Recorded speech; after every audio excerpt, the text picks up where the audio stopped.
even though, I must confess to you, a lot of the things we carry around as computers, the wristwatches in your wrists, sometimes the pendant that you wear that sings happy birthday, they are a terrible waste because what it can do, you can still share it amongst many people. And that is part of why the whole idea of networking and all that, for various other reasons. But the point I'm making here is that when you described a computer as a personal computer in those days, it was a big deal because it was a major step in the development of computers. And that's why when you say PC, that's what it means. PC means personal computer, as against a mainframe or a mini computer or even a micro computer. So that's my computer, ZX81, Spectrum ZX81, was a personal computer in every sense of it. It had 1 kilobyte of RAM. 1 kilobyte of RAM. But with its 1 kilobyte of RAM, people used to make appointments to come to my house to come and see the computer.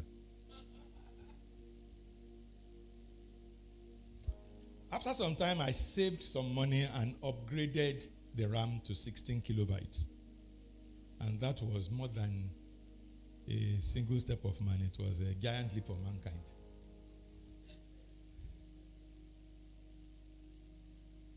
It had no monitor. Pardon? I used my television. I had to connect it to my television set. That was the way you could afford a computer in those days. Because it cost so much. So since you already had a television set, so why buy another? So you'll connect the computer to your television set. Apart from the now 16 kilobytes of RAM, that's a giant leap for mankind, no other memory. No hard disk, no floppy disk, no nothing. When I started using the computer, I was so excited to own a computer that each time I needed to do something and I switched on the computer, I will sit down again and start typing the code in each time I want to use it. So sometimes, NEPA will then disappear halfway. So when NEPA comes back, I connect it and start typing again. Hopefully, I'll get to the end and start doing what I want to do, and a few things will happen, and I'm so happy that I'm getting results. Then, it got so frustrating that I then bought an audio cassette player. You know those little cassettes that we used to play music. So I then started storing my programs, my code, on an audio cassette player. And I had to, on the cassette player, I had to write down the positions, how many revolutions, the point at which this program started, the point at which the other program started, and all that. So that was the way it worked. So, this was how my computer worked in those days.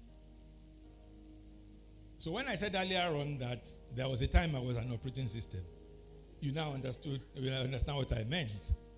Because today, you click a folder, and what happens? You see a list of files, and you click on and this list, the file has a file name, it has a file extension, you know what the file does because of the extension. You have all that kind of information. But on my Spectrum ZX81, to be able to reach a file, I will first of all, there's this like a notebook in those days. It's really fashionable to have them. They were called filofax. You could have sections. It had some index on the edges. You have a section for address, section for this. It was really very high-tech piece of paper. So, what I would do equivalent to you clicking on a folder is that I will reach for my filofax.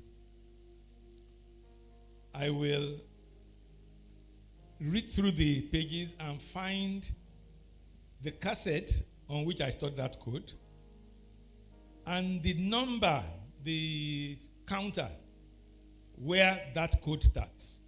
Then I will reach for my audio cassette player and connect it to the computer, cue the tape to the point that my filofax said, and then press play at the same time as I'm pressing enter for the thing to start reading.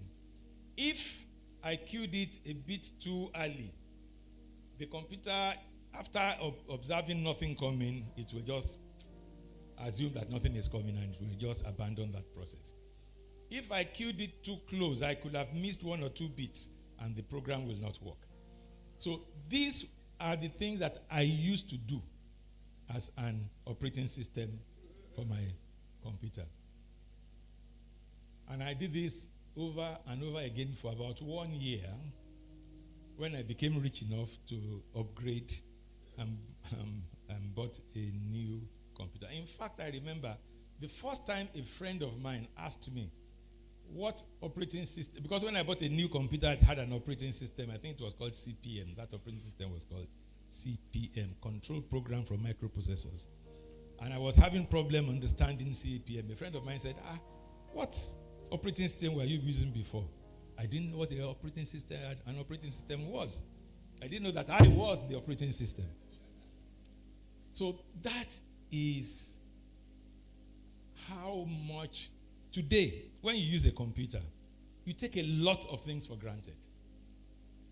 And that is how much we also, on which we run.